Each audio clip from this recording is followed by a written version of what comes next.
Hi guys! In this video, we are going to be talking about the fundamental theorem of line integrals and its consequence, independence of path. If you have not yet watched the previous video, I suggest you do that first.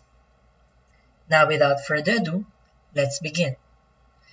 In the previous video, we have found out that if I am given a vector field f and a curve c, we can find the line integral of f along this curve c by evaluating the following definite integral.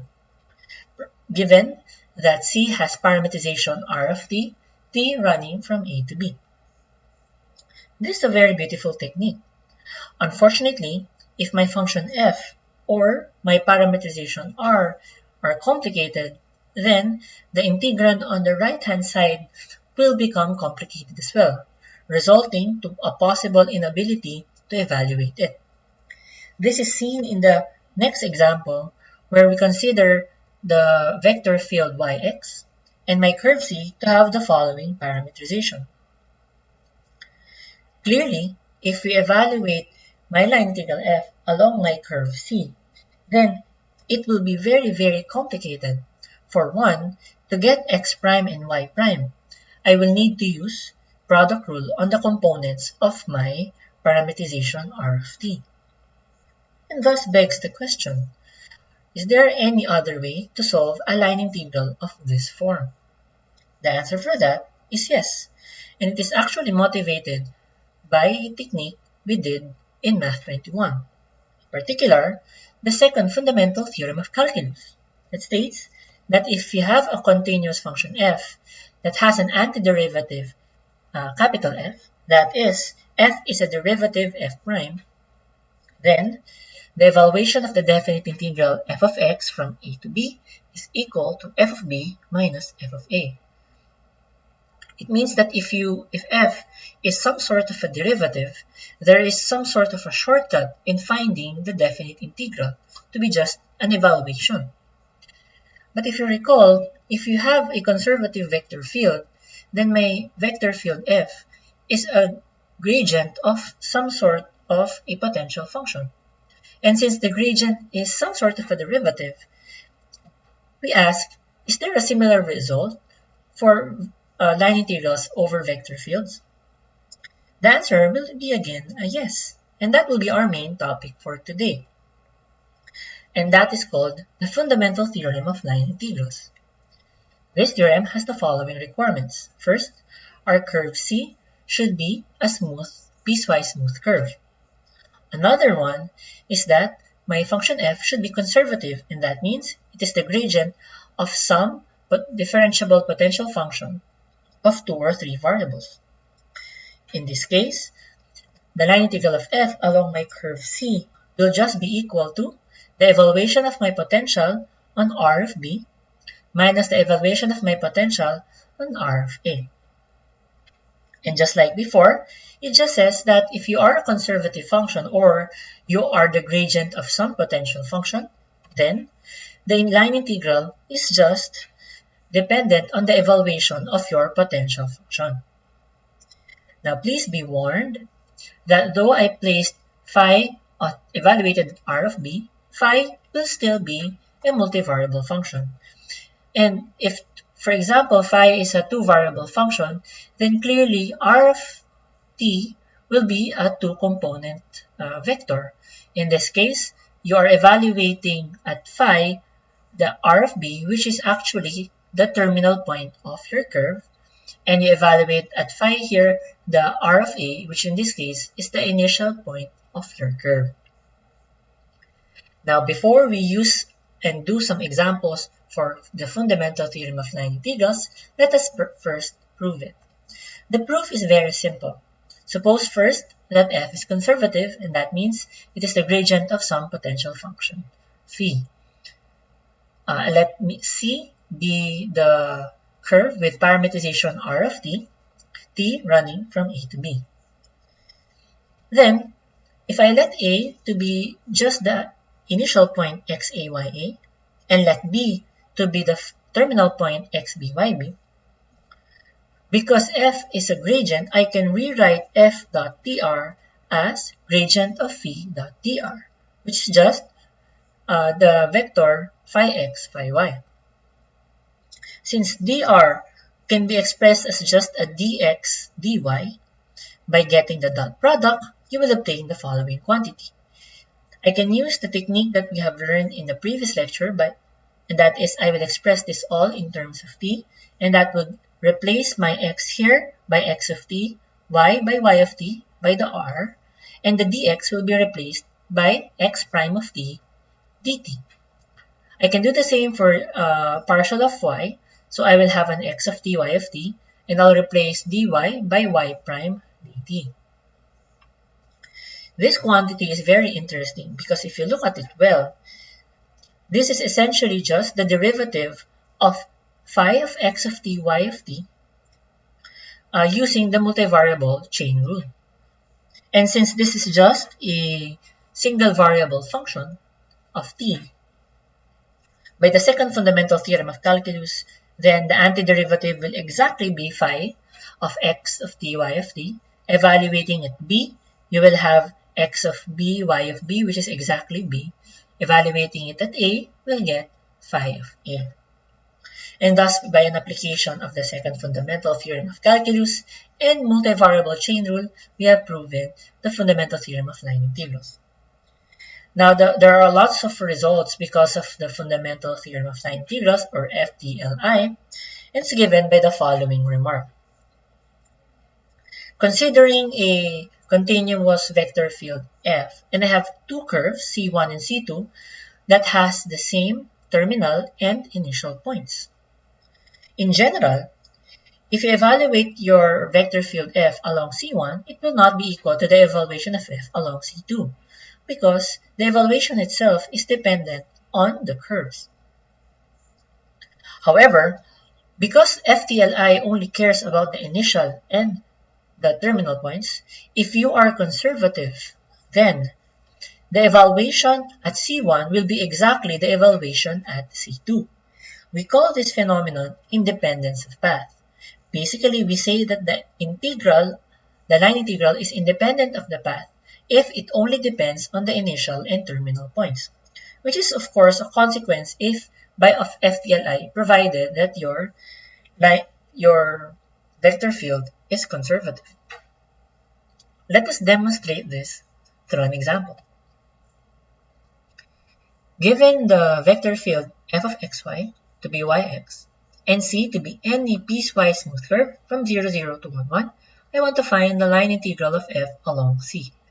Clearly, we cannot use the first method because we don't have a parameterization, and thus I cannot apply the technique that we have learned in the previous lecture. However, it is good to note that the vector field f is conservative, and not only is it conservative, you can find its potential function xy. This is easily verified because if you get the partial of phi with respect to x, you will get y, which is exactly the first component, and the partial of phi with respect to y will be x, which is also now the second component of f.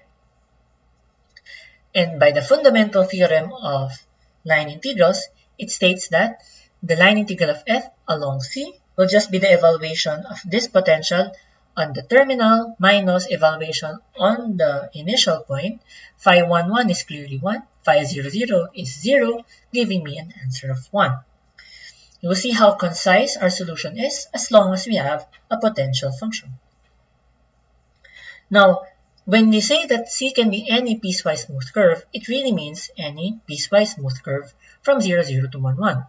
For example, if I defined a curve C, in this case it's t to the m, t to the n, t from 0 to 1, you can first see that this is a smooth curve because this you will have continuous partial derivatives.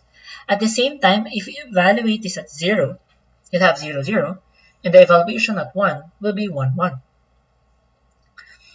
Since we have a parameterization, we can use the technique or the definition we had last lecture, and that is the line integral of f along c will be, firstly, the t will be from 0 to 1, so I'll have 0 to 1 here.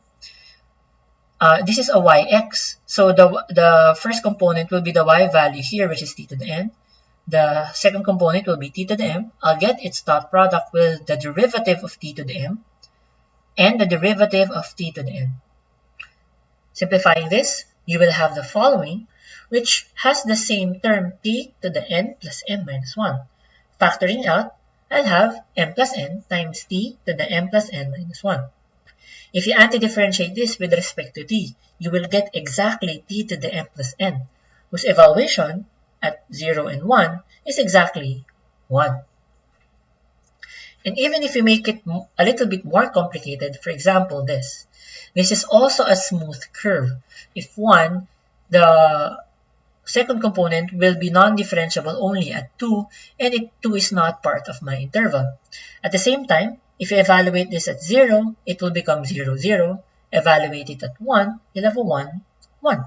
So it satisfies it being a piecewise smooth curve from 0, 0 to 1, 1.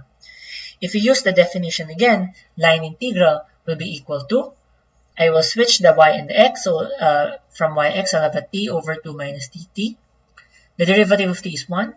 The derivative of the second component will be 2 over 2 minus t squared. This will be running from 0 to 1. You get its dot product. And if you let u to be 2 minus t, it will simplify into this quantity 1 minus 4 over u squared, whose antiderivative is just u plus 4 over u. If you evaluate it at 1, I'll have a 1 plus 4, which is a 5. Evaluate it at 2, that's a 2 plus 2, which is a 4. 5 minus 4 is 1. So you can actually have any piecewise smooth curve from 0, 0 to 1, 1, and it will always have the same answer of 1. In particular, since as long as you have a piecewise smooth curve from 0, 0 to 1, 1, then if you look at the parameterization that we had before, it may look complicated, but this is a smooth curve. And if you evaluate it at 0, then you'll have a 0 times log of 1, which is of course 0. Sine inverse 0 will be 0. So you will be starting at 0, 0. And if you evaluate it at 1, I'll have a 1 times log of 2 or base 2 will be 1. Cosine pi will be negative, so cancelling with this negative here. Sine inverse 1 will be pi over 2. Cancel with 2 pi, that will be 1, 1. And thus, though complicated in parameterization, the line integral of f along this contour C will just be equal to 1.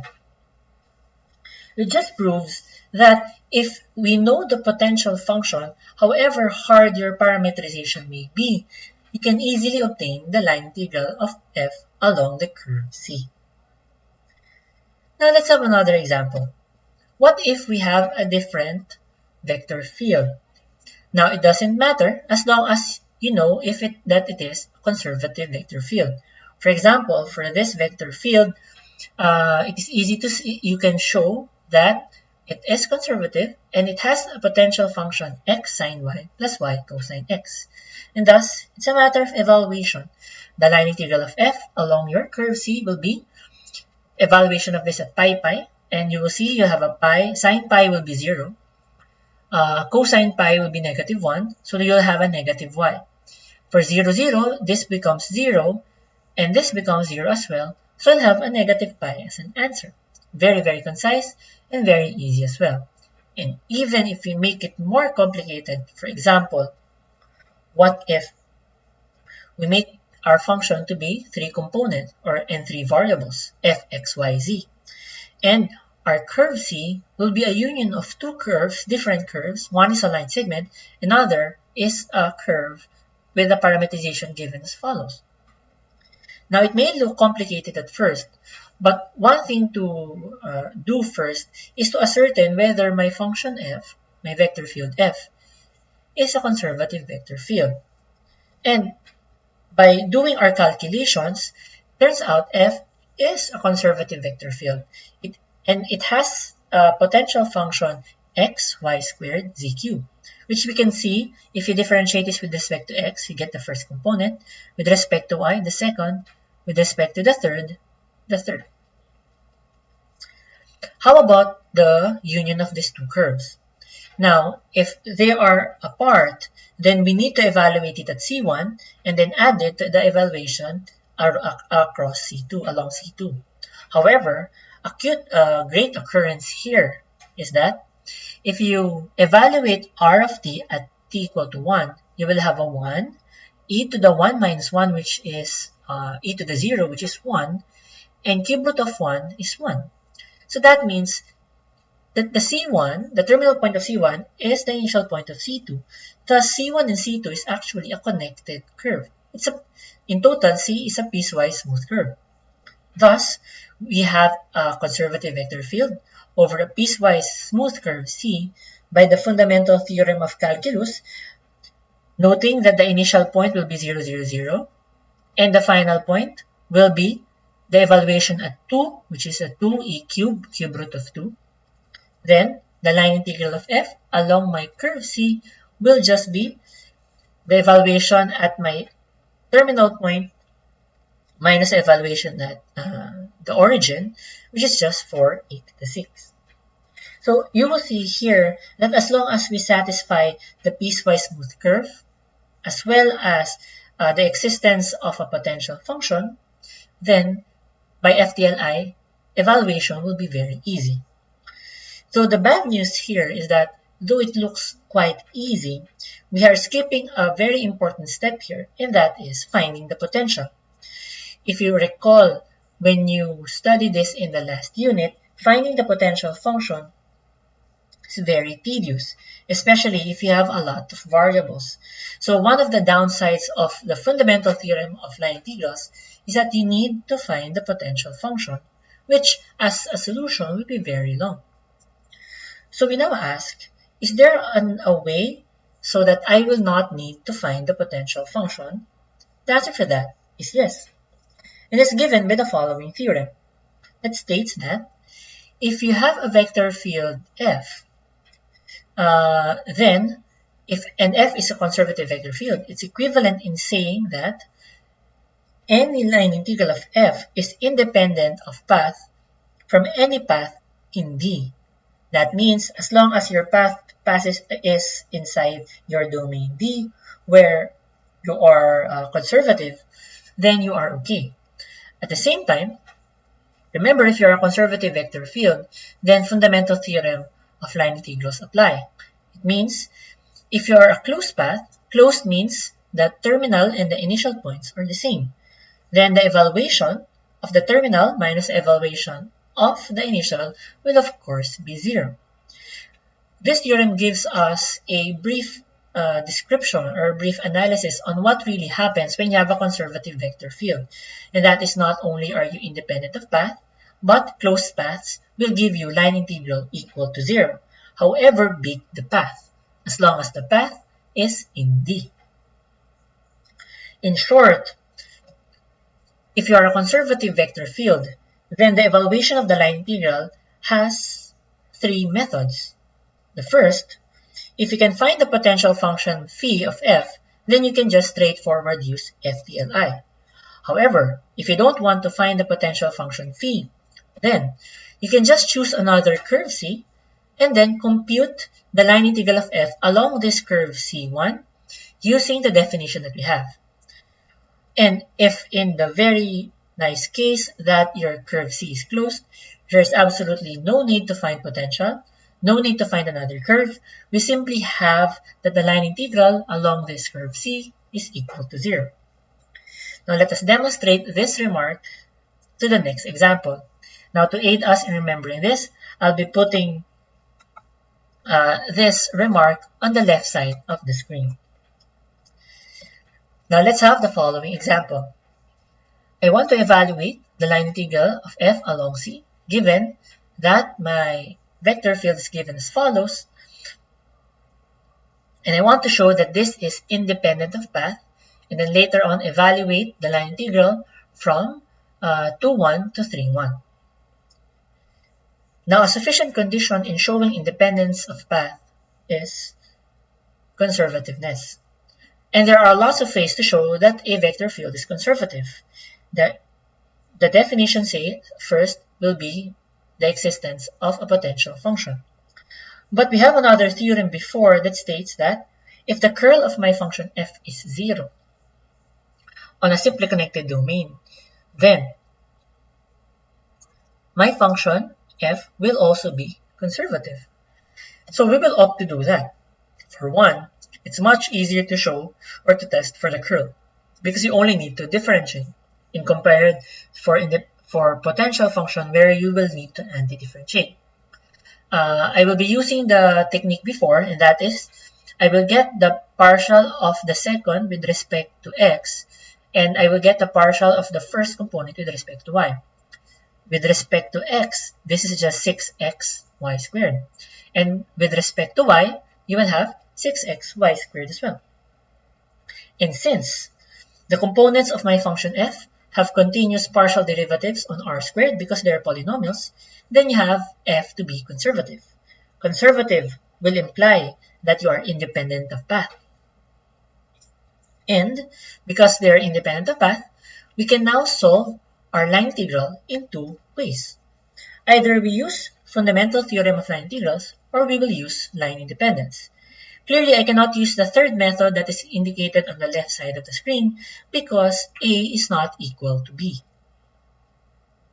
So let's solve this first using the fundamental theorem of line integrals, which means I will first find its potential and then evaluate. To find its potential, I will recall that if the potential phi of x will be equal to the first component and the potential the partial of the potential with respect to y is equal to the second component, then to get the potential, I will anti-differentiate the first with respect to x. And that will give you that the potential xy is equal to x squared y cubed plus, of course, a constant with respect to x, and that's a g of y. Given this, I can get the partial of this with respect to y, which will give me partial of phi with respect to y as 3x squared y squared plus the derivative of g with respect to y, which is just g prime of y. Since I already know what partial of phi with respect to y is, comparing it to what we have here, this will mean that g prime of y is equal to 1. And since g prime of y is equal to 1, that will tell me that the g of y will be the antiderivative of 1, which is just a y plus any constant c. Now, since FTLI only needs a particular potential function, I really don't need to add a c here. So therefore, I will consider the potential function devoid of the constant c. We have seen this before when we were using the second fundamental theorem of calculus, where we only need a particular antiderivative. In this case, we only need a particular potential function.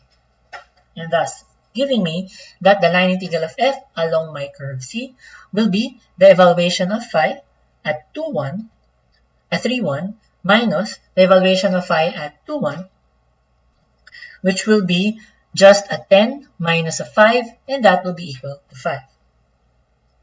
Now, what will happen if I will use line independence? For line independence, I will not use or not find the potential, but rather, I will find a curve C1 and then evaluate by definition. Now, what do you mean by an easier curve? Since I will be using definition, then I will need to have a parameterization for my C1. And one of the easiest and most recommended curves is the straight line segment connecting A and B. In this case, that will be the curve C with parameterization T1, T from 2 to 3. There is another way to write down this, and there are infinite ways actually to write down this. You just need to choose one of them, and it will work out. In this case, by definition, the line integral of f along my curve C will be, I will evaluate xy at this xy value, so I'll have a 2 times an x is t, so I have a 2t times 1, so that will be 2t. And then 1 plus 3 times t squared times 1, so that's a 1 plus 3t squared.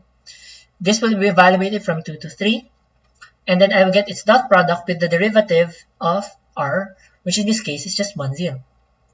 Getting its dot product, you will get the integral from 2 to 3 of 2t, and that is just t squared. That becomes a 9 minus a 4, and that's equal to 5.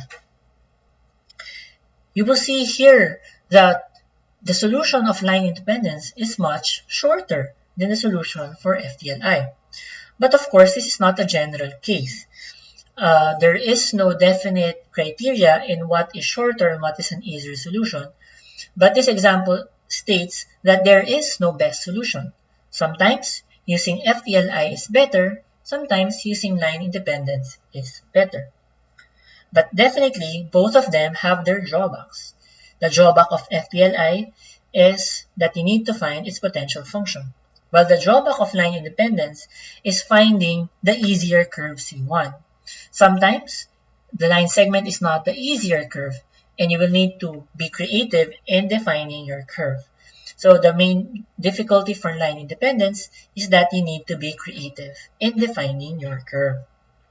After which, you just need to hope that after using the definition, it becomes an easy quantity. Now let's have one last example. I want to find the work done by the vector field F along the unit circle C. Now, in general, we will not tell you whether a function is conservative or not.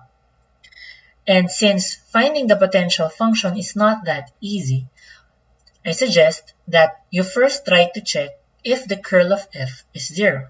And we do that by again finding the partial of the second component with respect to x and finding the partial of the first component with respect to y, hoping that they will be equal. In this particular case, they are equal, given as follows. Since all of these are just polynomials and exponential functions, this will be conservative for the whole r squared. Since we have a conservative vector field, we now ask which to use, FTLI, line independence, or our third technique. Clearly, it's not that easy to find the potential of this. We have an exponential function there, and thus it becomes more complicated. For line independence, we can try to do it, but we don't need to bother. The moment you have checked that your vector field is conservative, the next step is to find the points. Because, for example, in this case, if you evaluate r at 0, you will have a 1, 0. At 2 pi, it will also be a 1, 0. Because you are evaluating on a unit circle, it means that this is closed. The reason why you find the points first is because we are hoping that your curve is closed. At the same time, if it's not, nonetheless, whether you use FTLI or line independence, you will need those initial and final points. But in this case, since we have a closed curve, no need to find potential and another curve. The work done here, which is just the line integral of f along my curve C, will just be 0. Now let's have some concluding remark. And this is connected with the idea of a curl. Well, one, you learned that for when you check conservativeness through curl equal f to 0, this will be enough for the line independence in the case when C is closed. That means for the last two techniques, we don't need to find potential to show that it is conservative. Otherwise, it will not be efficient, because if you have already found the potential, you might as well just use FTLI. However, be very careful when you use this curl. Remember this, when curl of f is equal to 0, it does not imply that your vector field is conservative. As is stated in the theorem, the components of the first partials should be continuous on a simply connected set containing the curve. An example for this would be the following vector field.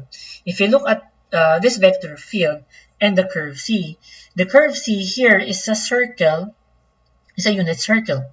However, there is no simply connected set containing the unit circle where f is conservative, because whatever domain is, that is, it will always contain 0, 0, and f is not conservative at that point. This means that though my curve is closed and my curl of f is 0, the line integral of f along C is not necessarily 0. In this case, it can be shown that it is actually not equal to 0. This will be shown in the next lecture on Green's theorem. So be careful to check whenever you use curl of f equal to 0. Though most of the functions that we have right now will always be conservative for the whole r squared because they are polynomials, or possibly trigonometric functions sine and cosine, but in special cases, you just need to be careful that you check whether your first partials are continuous on a simply connected set. Otherwise, we cannot use FTLI, or in this case, we cannot use the curl of f equal to 0. Now, to conclude this, so far, we have the following. If you want to solve for the line integral of f along my curve C, given a vector field f and a parameterization R of t, there are three main ways. The first is by definition. We learned this during the first lecture where you evaluate this definite integral.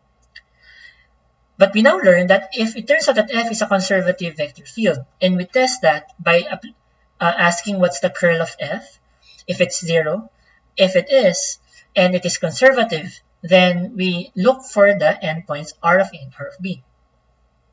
After which, there are three choices. Either you use FTLI, potential and evaluate, or you use line independence. You choose another curve and then you solve it by definition. Or last but not least, if the curve is closed, then it's just equal to 0.